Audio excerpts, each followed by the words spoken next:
The roar of the crowd, the glint of steel, the thin line between life and death. Imagine being stripped of everything, your freedom, your identity, your future, and thrust into an arena where survival means becoming a living legend. This is the brutal world of the Roman gladiator. Not every gladiator was a slave. Some were volunteers, some were prisoners of war, but all shared one thing: a chance to transform from nothing into something extraordinary. Your training begins in the Ludus, a gladiator school that's part prison, part brutal athletic academy.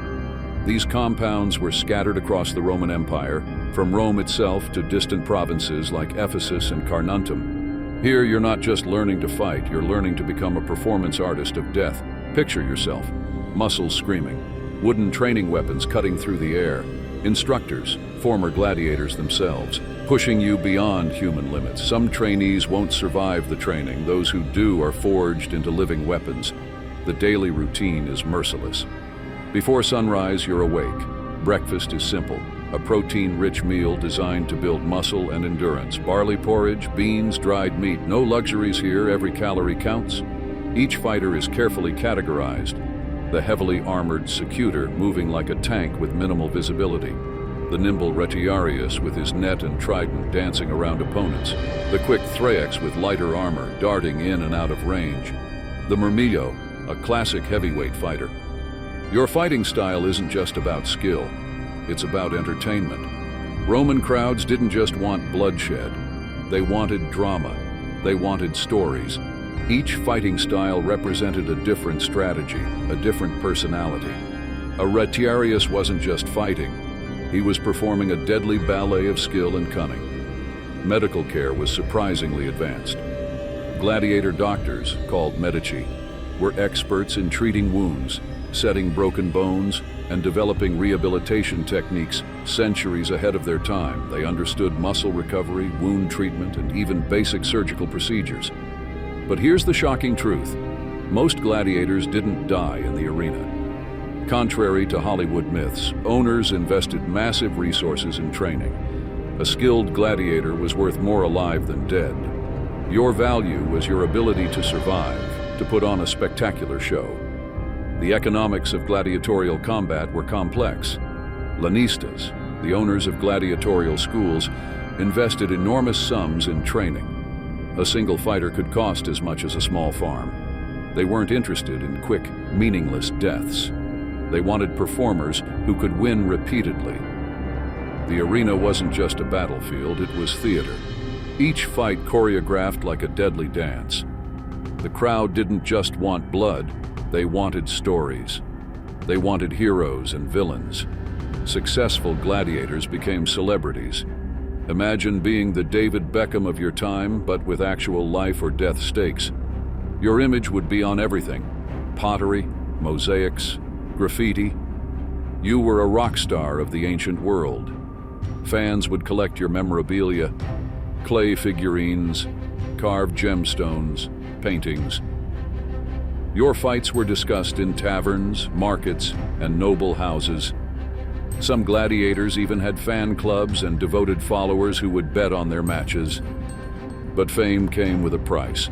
For every celebrated champion, hundreds died forgotten. Your life expectancy? Brutally short. Your retirement plan? More likely a grave than a pension. Some gladiators fought 10, 15, even 20 matches and survived. The legends, those who won repeatedly, could earn freedom. Imagine fighting your way from slave to free citizen, your scars telling the story of your transformation. Let me tell you the story of Spartacus, a name that would become synonymous with rebellion and hope. Born in Thrace, he wasn't just another gladiator. He was a man who would change history. Spartacus arrived in the gladiator school in Capua around 73 BCE. Unlike many fighters, he was a trained soldier first, a former auxiliary in the Roman military who had been captured and sold into slavery. His military background made him an exceptional fighter, but it also fueled something more dangerous: a burning desire for freedom. In the ludus of Lentulus Batiatus, Spartacus wasn't just training, he was planning. Along with 70 other gladiators, he would orchestrate one of the most shocking rebellions in Roman history. On a cold night in 73 BCE, they broke out of the training school using kitchen utensils as weapons. Imagine the scene. Trained fighters, most of them slaves, fighting for their first taste of freedom. What started as a prison break quickly became a revolution. Spartacus and his growing band of rebels defeated multiple Roman military detachments. They weren't just fighting, they were inspiring. Slaves from across Italy began joining their cause. What was once a small group of 70 gladiators grew to an army of over 120,000 people. For 2 years, Spartacus became the nightmare of Roman generals. He defeated multiple armies sent to crush him. He wasn't just a fighter, he was a strategic genius who understood Roman military tactics better than many Roman commanders. The Roman Senate became terrified. How could a group of slaves, led by a former gladiator, continuously defeat professional Roman legions? Spartacus wasn't just fighting for himself, he was fighting for every slave who had ever suffered under Roman rule. But freedom has its price. In 71 BCE, Marcus Licinius Crassus, one of Rome's most powerful generals, was given total command to crush the rebellion. With 6 legions and unlimited resources, Crassus cornered Spartacus in southern Italy. The final battle was brutal. Spartacus fought like the gladiator he was, with everything he had. Historical accounts describe him fighting in the front lines, cutting down Roman soldiers, trying to reach Crassus himself. But numbers overwhelmed skill. Spartacus was killed in battle, his body never definitively identified among the thousands of dead. Though he died that day, Spartacus became more than a man. He became a symbol of resistance against oppression. His rebellion would be remembered for centuries, a testament to the spirit of those who refused to accept their fate.